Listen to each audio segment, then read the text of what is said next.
And it was shot in an actual space, yeah? Was it shot on a stage or was it shot in the actual... We shot on a stage in Salt Lake City Uh-huh. for about a month, or Mm-hmm. a little more. And then we went to the real site, and we shot there as well for about a week and a half. Mm. So did Aaron... Did you end up having that relationship with Aaron, and did he come out and see you while you guys were there? He did come out about once a week or so. Mm-hmm. And but I had already worked with him, in pre-production. That's where we did most of our work together. I've met him for the first time here in this hotel. And, he showed us all the actual videos he had made in the canyon and that kind of thing. So, in one sense, he walked us... In one sense, all I needed was just to see those videos because they were so powerful. But he walked us through every step of his experience, what he did, so we could have those things as tools and to build our own kind of dramatic arc. We're telling his story, but it's like you have to build it in such a way that there's little that it's told through physical behavior, and there's little victories and little failures, ups and downs, so that you go on the ride with the character in a way that's dramatic. Well, it's remarkably sophisticated writing, ultimately. I mean, the story is...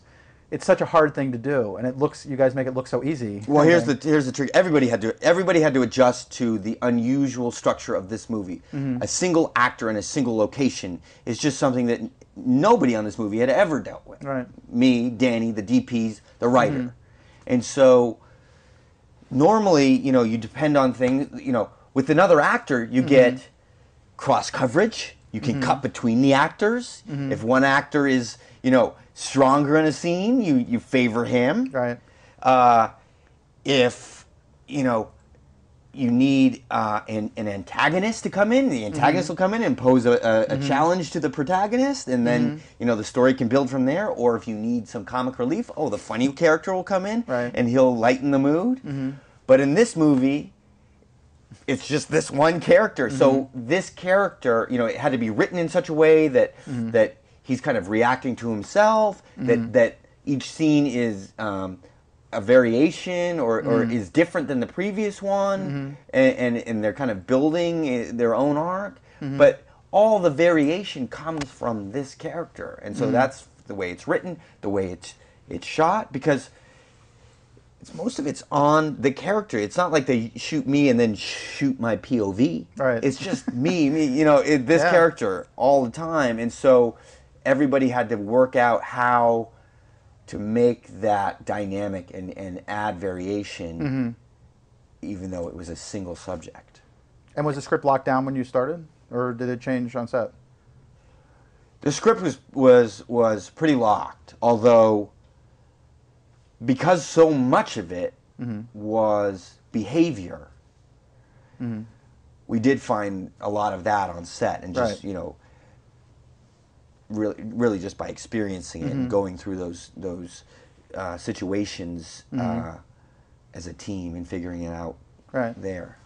And I personally find the ending, the last chunk of it, everybody talks about the arm, but I find what it takes to get to that moment kind of profound and beautiful and almost religious, the way it gets there. I think the way Aaron talks about his experience, his vision of his future son, his connection to his family, talking to the video camera, for him wasn't just these goodbye messages to his friends and family.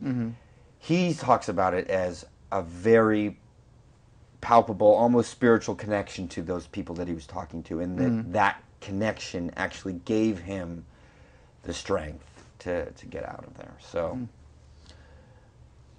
So the way we represent, the build up to that climactic scene, in some ways, I think is kind of replicating the way that Aaron was feeling.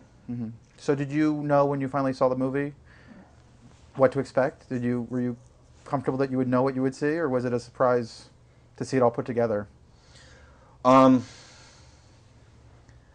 I didn't realize what a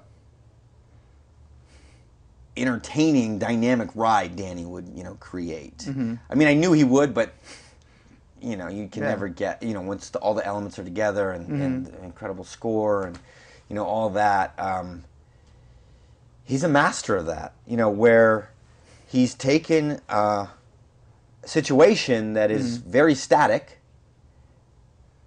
and from everybody that I've, a lot of people I've heard from, made it one of the most dynamic kinds of movies around. And that is kind of phenomenal. So what did you first see it? Or have you seen it? I assume you have. Yeah, I've seen it. Did you see it in a room by yourself? Did you see it in a First time room? I saw it in a hotel room when Danny just, brought it and showed it to me. But then the first time I saw it with an audience was in Telluride. So what was that like for you? It was unlike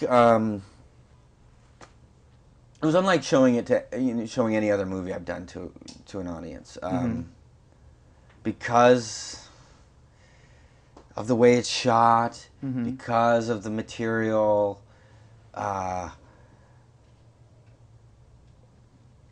because I think of a lot of the things Danny kind of put me through. It felt in some ways very revealing, and I felt like I just shared a incredibly intimate experience with all these people. And we had to go and do a Q&A after that first screening.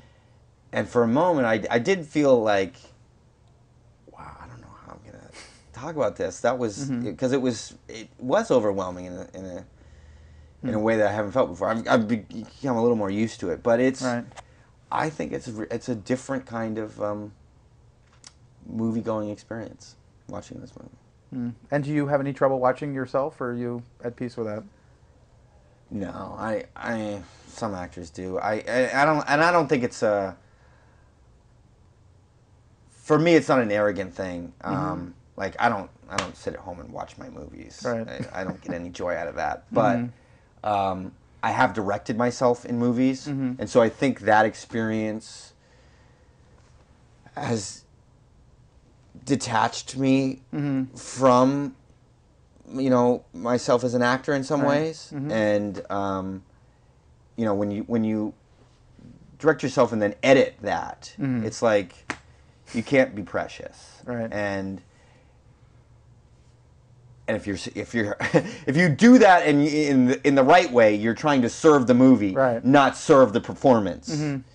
So, and sometimes those things are the same thing, but it's like, if a great scene isn't serving the movie, you cut it out. And so I think I have some detachment from myself, so I can watch myself. You beat it out of yourself by making a movie. I think so. And the award stuff, is it exciting? Does it matter? Is it? I mean, obviously, it's an honor to be nominated and all those things, but does that bring? Is that an important thing to you at this point in your career, or is it the work that you did only? No,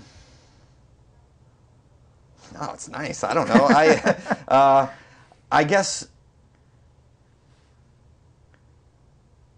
for me, it's always. Do I feel? Am I proud of the movie? Am I proud of what I've done? And if I can say yes, then if other people appreciate it, then that's nice. Yeah. I guess it'd be hard to go through an award season for a performance you didn't like or a movie you didn't like. It's hard to go through a press junket for a movie you don't like, that's for sure. Yeah. Yeah. So, does this change your journey at all, this whole experience? I mean, there's a lot going on. You're probably going to be involved with the award season for another few months of this. Does it change your choices? Does it change anything you think about your career, or you just How so? keep on making the choices you've been making? Well, the trajectory of somebody who's been nominated or wins an Oscar or all those things, people tend to, different opportunities come up, I guess, and they see themselves and they have to reach a certain goal and things like that. Oh. Are you past that already? Like, I can't do that movie because... Like, I won an Oscar, now I have to be leading man only. I can't ever do a supporting role again. I won't ever do Howl. No. I think I went through this phase a while ago, years ago now, like 3 or 4 or 5 years ago, where No, I don't think, I just do movies I believe in. I work with people I believe in, and nothing's going to change that. I mean, I can't. I can't choose roles that are going to shape a career because whatever that career is, if it's not in line with what I believe in, then it's worthless. So it's probably a good thing that this kind of thing is happening now and not 10 years ago. Yeah, probably. Yeah.